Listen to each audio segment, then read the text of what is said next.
하나님의 말씀 로마서 10장입니다. 로마서 10장 1절에서 4절까지 말씀입니다. 한 절씩 교독하여서 읽겠습니다. 형제들아, 내 마음에 원하는 바와 하나님께 구하는 바는 이스라엘을 위함이니 곧 그들로 구원을 받게 함이라. 내가 증언하노니 그들이 하나님께 열심히 있으나 올바른 지식을 따른 것이 아니니라. 하나님의 의를 모르고 자기의 의를 세우려고 힘써 하나님의 의에 복종하지 아니하였느니라. 그리스도는 모든 믿는 자에게 의를 위하기 위하여 율법의 마침이 되시니라. 아멘. 알파와 오메가 마지막 오늘 네 번째 시간이죠. 네 번째 시간 알파와 오메가 네 번째 시간의 제목을 읽어보겠습니다. 시작. 율법의 마침이 되시느니. 핵심은 마침이겠죠. 마침. 헬라어로는 텔로스라고 말합니다. 텔로스. 율법의 마침. 그러면 율법의 텔로스가 무엇인지를 알기 위해선 율법을 처음에 어떻게 수여받았는지를 먼저 살펴봐야 됩니다.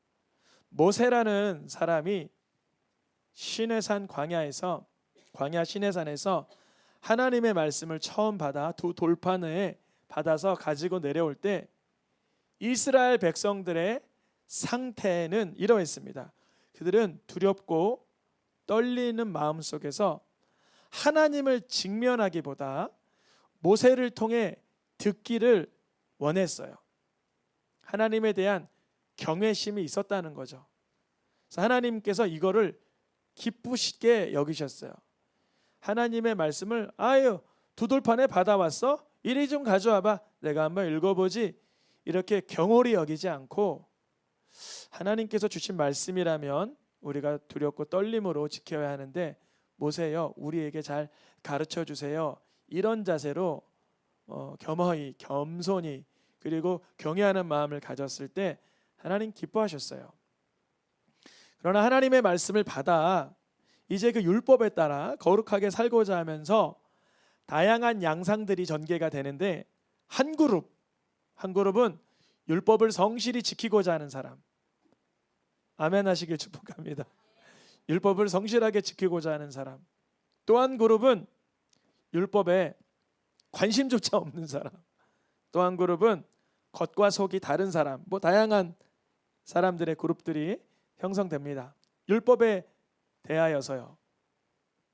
하나님은 하나님의 말씀, 하나님의 마음을 율법의 조항으로 주신 까닭이 무엇일까요? 이유는 인간이 무지함으로 어리석음으로 하나님의 뜻을 잘 모를 때가 있으니 하나님의 마음을 말씀 율법에 잘 녹여서 하나님의 주신 은혜와 복을 누리라고 주신 거예요. 행복하라고 주신 거예요. 먼저 복을 누리기 위해선 말씀에 순종하고자 해야 합니다. 여러분 단순하게 말씀드리되 율법 말씀에 순종하면 복이 임합니다. 단순한 거예요. 아주 단순한 거. 우리의 감정과 우리의 사상과 우리의 논리와 우리의 노하우가 요동칠 때 있지만 하나님 말씀이 먼저 앞서서 순종하면 역사하십니다. 믿는 자는 순종하고 순종하면 믿음이 생기고 그 가운데 역사가 나타납니다. 그런데 안타깝게도 우리가 순종 못할 때도 있죠. 말씀에 율법에 어긋날 때 있다는 거예요. 그때는 하나님께서 어떻게 하라고 하셨나? 그래서 주신 것이 바로 제사제도예요. 제사제도. 속죄 제사, 속건 제사, 화목 제사, 소제와 번제, 다양한 제사를 통하여서 우리가 하나님 앞에 말씀에 어긋났을 때, 말씀에 삐뚤어갔을 때 그 부분을 복귀시키기 위해서는 하나님 앞에 예배를 드리되 소나 양이나 비둘기나 짐승의 피를 쏟아 내 죄를 하나님 앞에 인정하는 거예요. 너무 중요합니다. 첫째는 순종, 둘째는 죄를 자백하는 거예요.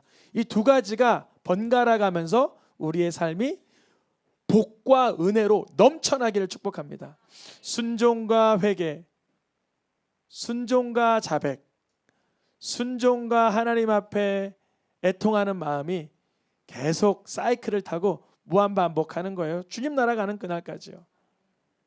그런데 안타깝게도 율법을 수여받은 이스라엘 백성들은 율법을 어떻게 사용했냐면, 이거 봐, 내가 이 율법 지켰어, 나 의로워.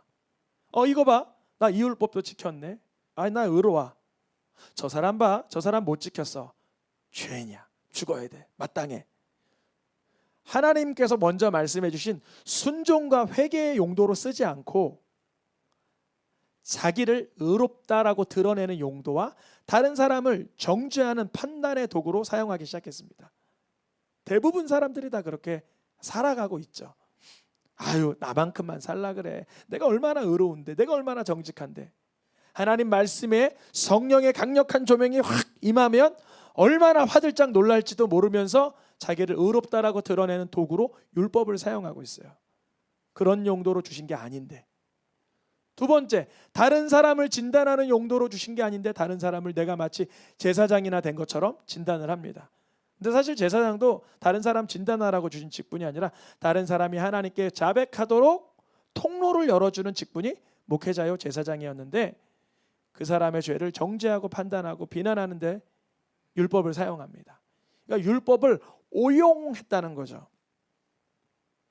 율법은 첫째는 내가 하나님 앞에 부족하고 어긋난 부분이 무엇인가를 바라보는 거울과 같아야 돼요.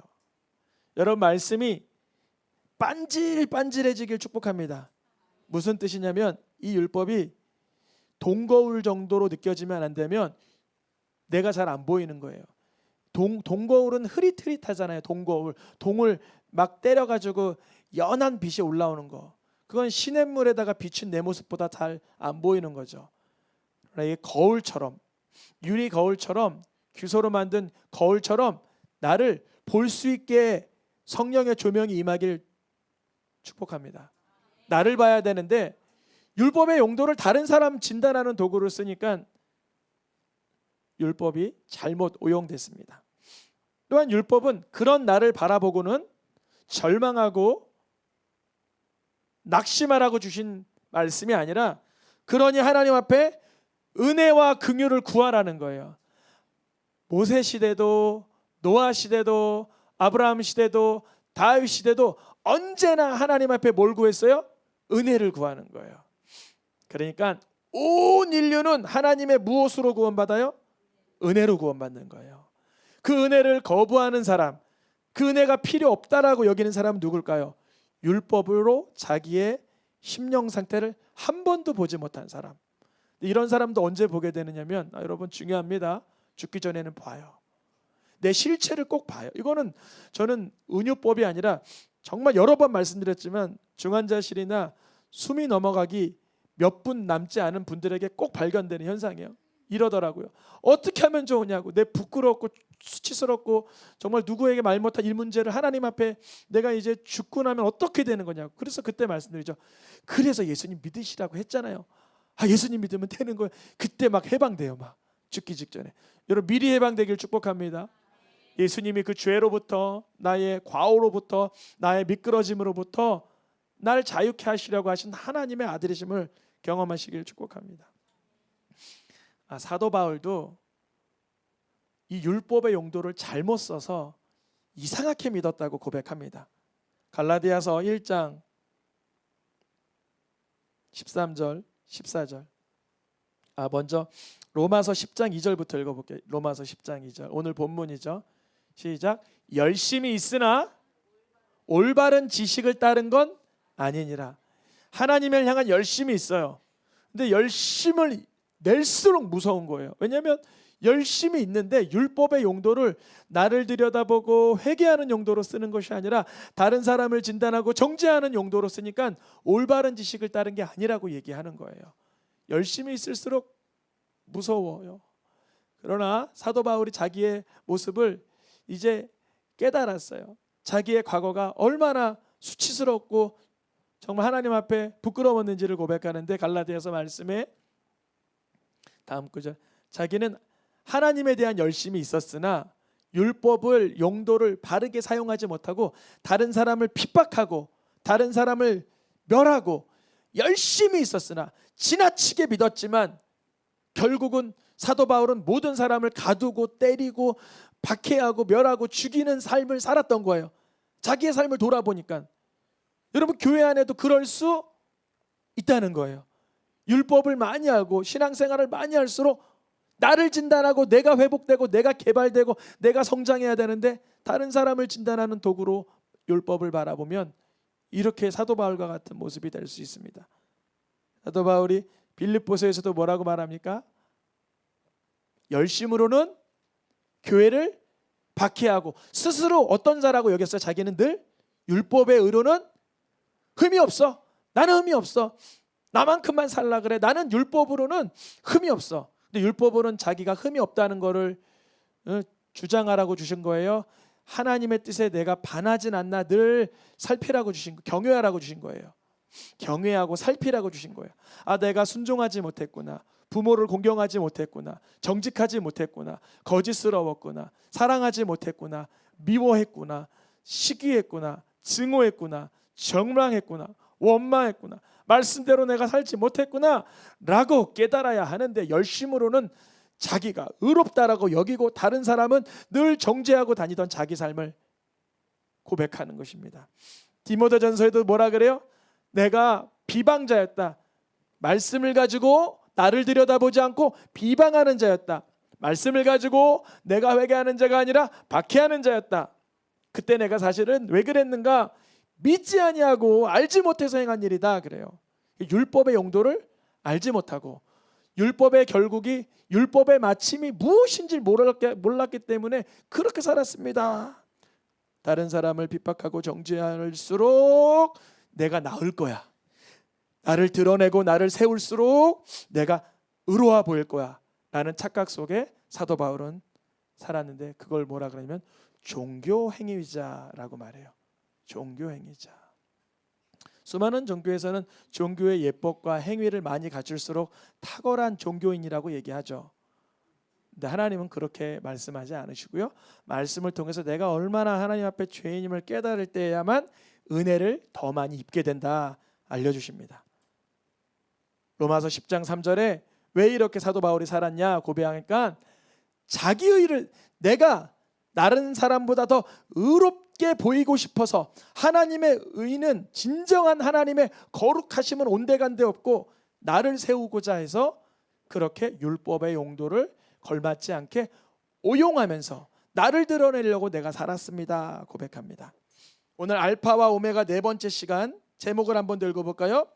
율법의 마침이 되시는 이, 여기서 말한 마침이 텔러스라는 헬라어에 있는데요. 어떤 의미가 있냐면요. 오늘 4절 말씀에 뭐라고 되어 있냐면 4절 잠깐 볼까요? 본문. 그리스도는 모든 믿는 자에게 의를 이루기 위하여 율법의 마침이 되니라. 그 율법의 마침이 누구시라는 거예요? 예수 그리스도라는 거예요. 그러면 이게 무슨 의미인가? 글자니까 한글이니까 알겠지만 무슨 뜻인가를 말씀드리면 첫째는 그리스도가 율법의 마침이 되신다는 그것의 첫째 뜻은 뭐냐면 율법이 600 몇십 조항인데 율법이 지목하고 가리키는 최종 지점이 그리스도라는 거예요. 이건 먼저 이거를 살펴보려고 합니다. 두 번째는 그리스도가 그 율법을 완성하셨다는 거예요. 두 가지 뜻을 같이 가지고 있는데 첫 번째나 두 번째나 별 차이를 못 느끼잖아요. 다시 말씀드리면 첫 번째는 우리가 율법을 통해서 결국 만나야 될 최종 지점은 예수님을 만나야 돼요. 율법을 통해서 율법의 성령의 조명이 임하면 우리가 예수님을 그리스도로 만나야 되는 게 첫 번째 목적이에요. 율법의 마침이 된다는 첫 번째 의미예요. 두 번째는 그 예수님은 율법을 다 이루셨어. 그게 두 번째 의미입니다. 그럼 먼저 첫 번째 의미를 살펴보겠습니다. 로마서 3장 20절. 율법으로 첫째 뭘 깨달으라 그랬죠? 하나님께서 누구의 죄를요? 내 죄를. 이거 너무 중요한 건데 이게 너무 사실은 어려운 수준이에요. 어려운 수준. 자식들을 아무리 책망하고 혼내도 자기 죄를 잘 못 깨닫잖아요. 이유는 왜 그럴까요? 어미나 아비가 자식을 정죄해서 못 깨닫는 거예요. 어떻게 하면 깨닫냐면 어미나 아비가 내가 죄를 깨닫는 모습을 보여주면 그 모습을 닮아서 본인이 깨달아요. 아비가 연약하고 부족하고 나도 그럴 때가 있었고 내가 연약하다 알면 이 아이가 자기가 그게 죄라는 게 공감이 돼요. 인정이 돼요. 근데 하나님이 또 율법을 주시고 레위기 말씀을 주시고 모세 시대 말씀, 여호수아 시대 다윗에게 계속 말씀을 주신 이유는 뭐예요? 율법을 왜 계속 주세요? 범죄를 더하게 하려. 하나님 못되셨네, 이게 아니에요. 율법에 깨알 같은 조항이 없으니까 그걸 죄인 줄 모르니까 율법을 주셨다는 거예요. 여러분, 자동차 운전할 때 뒤에서 클락션 세게 울리면 돼요? 살살 울리면 돼요? 안 울려야 돼요? 뭐 어떻게 해야 되는 거예요? 뭐 잘 모르겠죠. 뭐 필요한 경우 다른 앞에 사람이 줘라 막 이래요. 그러면 빵 한번 해줄 수 있죠. 그거는 범죄예요, 선한 행위예요? 선한 행위. 내 앞으로 팍 끼어 들어왔어. 기분 나쁘다고 빵해. 그러면 이거는 범죄예요, 선한 행위예요? 우리는 알잖아요. 근데 그거를 사람들이 인정하지 않으니까 조항을 만들어요. 어떤 거? 보복 운전 깨알같이 1항 요럴 때, 2항 요럴 때. 하나님이 우리에게 율법을 주신 이유는 우리가 알면서도 죄를 수용하지 않고 깨닫지 못하니까 그 죄를 더하게 하여 주려고 율법의 조항을 만들어 주셨다는 거예요. 이해하시겠어요? 우리나라가 민법, 형법이 먼저 발전되게, 형사법이 먼저 발전되기 전 민법도 상법도 아주 깨알같이 이게 우리 요즘에 저작권 굉장히 주잖아요. 저작권 같은 거. 예전에 그런 법이 없었어요. 뭐 저작권이라고 해봐야 근데 뭐 많이 해도 지금은 지적재산권을 얼마나 중요시 여기는지 중요한 법에 대해서 조항이 깨알같이 됐어요. 그거 왜 주셨다고요? 범죄를 더하라. 죄를 더 지어 이 뜻이 아니라 범죄임을 더 부각시켜 주려고 주셨다는 거예요. 그러니까 율법을 관심조차 없는 사람은 나의 연약함을 모르죠. 근데 율법을 주신 이유는 첫째는 죄를 깨달아라. 못 깨달아? 더 줘야 되겠다. 범죄를 더해요. 알려줘야 되겠다. 주셨어요. 그러면 그 율법이 우리를 깨닫게 하시고 연약함을 알게 한 뒤에는 너 아무것도 못하는 바보, 천치야. 이렇게 정죄하고 비난하고 낙심하게 하려고 주신 건 아니잖아요. 하나님은 사랑이신데. 그래서 율법이 어디로 우리를 끌고 가나? 갈라디아서 3장 24절 말씀. 율법이 우리를 그리스도께로 인도하여 주신다. 율법이 죄를 깨닫게 해줘야만 내가 죄인임을 알고 율법이 우리의 죄의 분량이 많아지면 많아질수록 내가 이거를 감당할 수 없음을 알아. 그 죄의 문제를 해결하실 구주를 찾게 해준다는 거예요. 그래서 율법이 우리를 예수 그리스도께서 인도해 주는 거예요. 그래서 전에는 율법으로는 우리가 의롭다 하심을 얻지를 전혀 못하는데 예수 그리스도를 힘입어 믿는 자마다 뭘 얻게 돼요? 이제는 의롭다 하심을 얻게 돼요. 그게 바로 예수 그리스도가 율법의 마침이 되신다. 율법의 골, 목표 지점이 되신다. 그 뜻입니다. 율법은 그러니까 선한 거예요. 적법하게만 쓰면요. 다른 사람을 정죄하는 도구로 쓰면 어둡고 악한 것이 되겠지만 나를 깨닫고 회개하는 도구로 쓰면 아주 복되고 예수님께 다시금 내가 되찾아가게 합니다. 어떤 사람은 죄를 이만큼 져야 회개하고 예수님께 돌아와요. 근데 율법을 많이 알고 예수님을 사랑하려고 하고 하나님의 말씀을 사모하고 묵상하는 사람은 죄를 요만큼만 지고도 누구에게 와요? 예수님께 와요.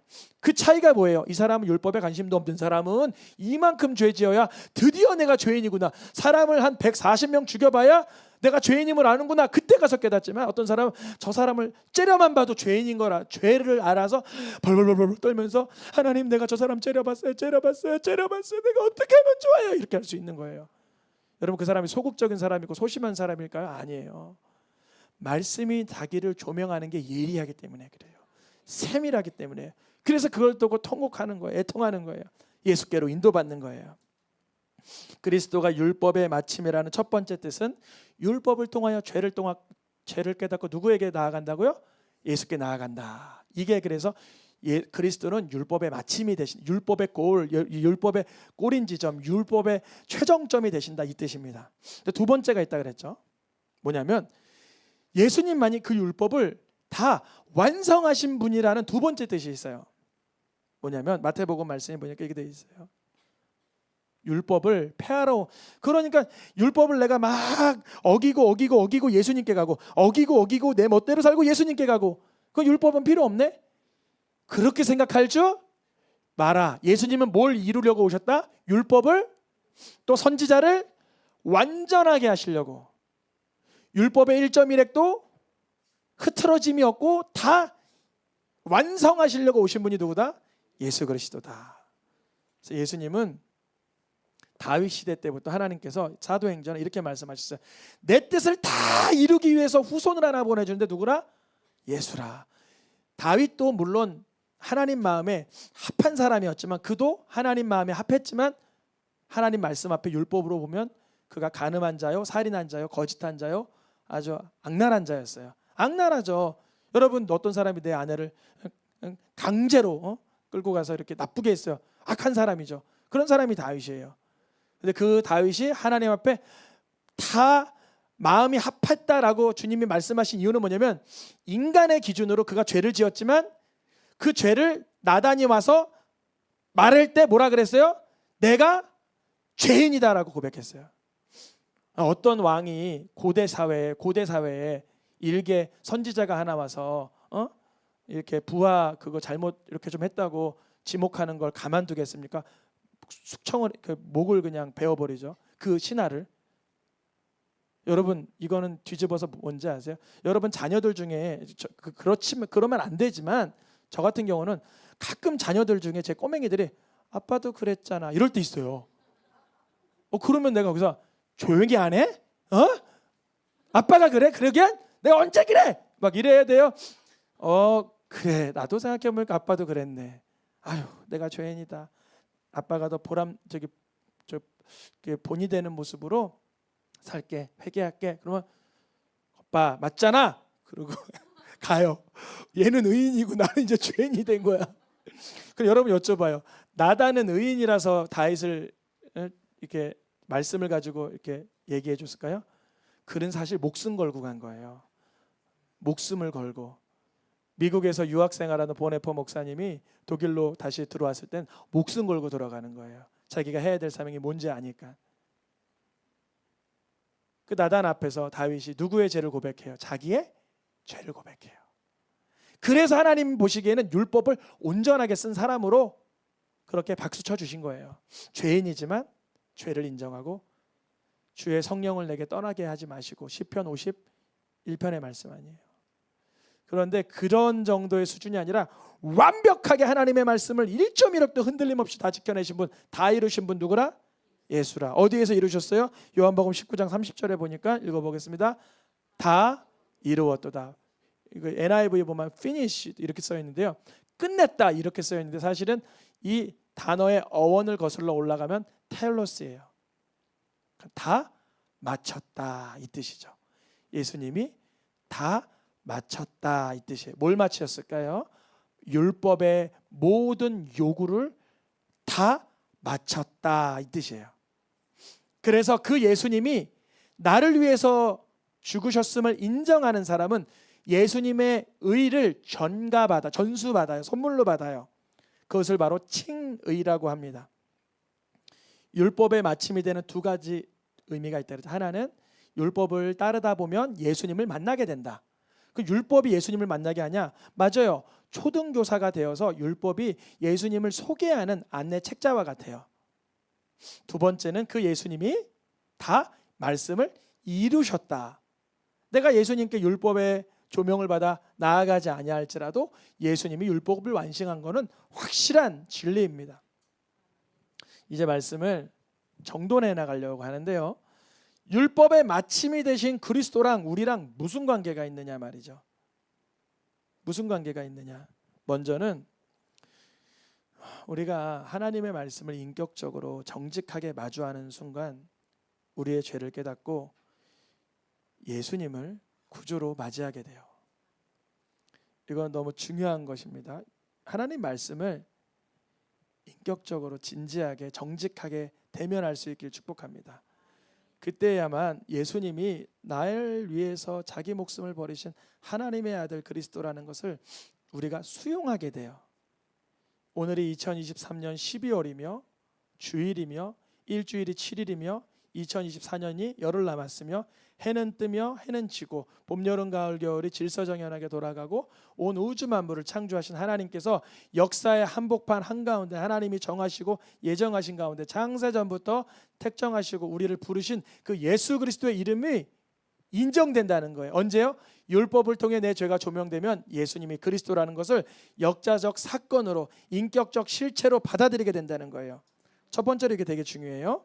두 번째, 그러면 예수님을 믿었어요. 이제 예수님을 믿었는데 예수님이 율법이 마침된다는 거 이제 난 깨달았잖아. 근데 왜 중요해요? 이제요. 왜 중요한지 이제 알려드릴게요. 이제 예수님을 내 구주로 인정한 사람들은 하나님의 뜻대로 지난 시간 말씀처럼 착한 일을 시작하시니 선한 일을 위하여 살아가겠죠. 근데 살아가다 보면 뭘 만나냐면 벽을 만나요. 도무지 선하게 살 수 없는 나, 도무지 정직하고 용서하고 사랑하고 은혜를 베풀 수 없는 나를 발견해요. 그럼 이거는 이제 어떻게 되는 거냐면 예수님이 다 이루었다 하신 이 말씀이 정말 능력 있게 깨달아지는 거예요. 아, 예수님이 그냥 하나님의 아들이니까 이 땅에 오셔서 말씀 이루시고 가셨구나, 이런 차원으로 깨달아지지 않고 나는 이 한 말씀 지키기가 참 힘든데 주님은 그 말씀을 완성하셨구나, 정말 그리스도가 맞구나, 이렇게 재확인된다는 거예요. 첫째, 예수를 믿게 되는 것과 두 번째, 재확인되는 이 두 가지는 또 반복됩니다. 중요해요. 예수님을 한 번 믿고 끝나고 대충 인생 살아가는 사람은 그걸 잘 모르지만 예수님을 믿고 나서 그 뜻대로 살고자 하는 사람은 예수님이 이루신 그 말씀의 능력이 얼마나 위대하신지를 재확인하게 돼요. 재확인할 뿐 아니라 이제 세 번째, 로마서 8장 4절 읽어보니까 이제 육신을 따르지 않고 그 영, 하나님의 영, 그리스도의 영, 성령, 예수의 영을 따라 행하는 우리에게 이제는 점차 어떻게 돼요? 율법의 요구가 이루어지는 신비로운 기적을 맛보게 하세요. 하나님의 통치가 이 땅에 임하게 되는 거예요. 하나님의 통치가.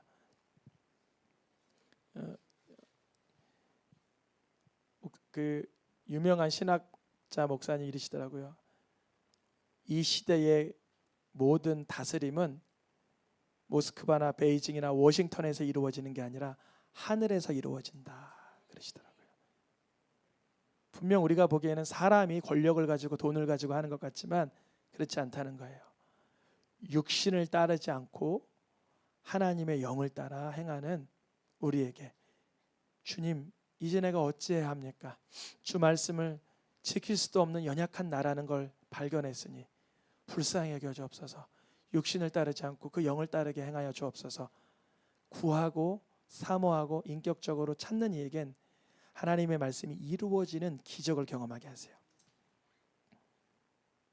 그때 율법이 다 이루어지는 기적을 예수님만 맛보시는 게 아니라 우리도 경험하게 하십니다.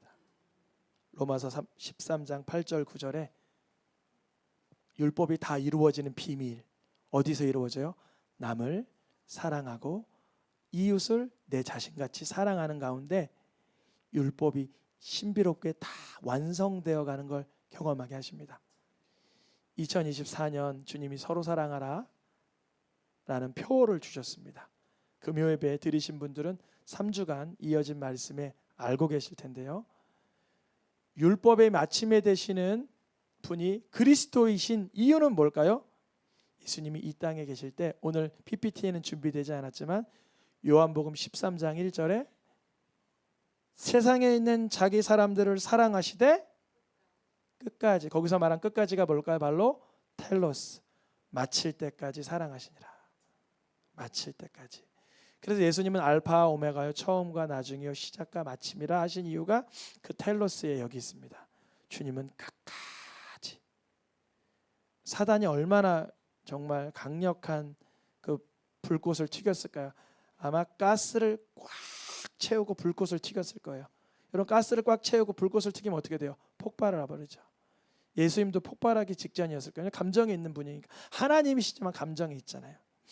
면전에서 나를 저주하고 부인하고, 면전에서 나를 입을 맞추고 돈을 받고 팔고, 그런 제자들 앞에 폭발할 지경이셨겠지만 텔로스, 마침이 되기 위해선 끝까지 사랑하시는 거예요.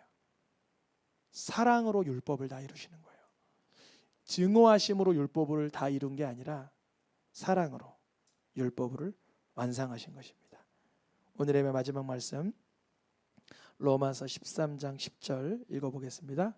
사랑은 율법의 완성이니라.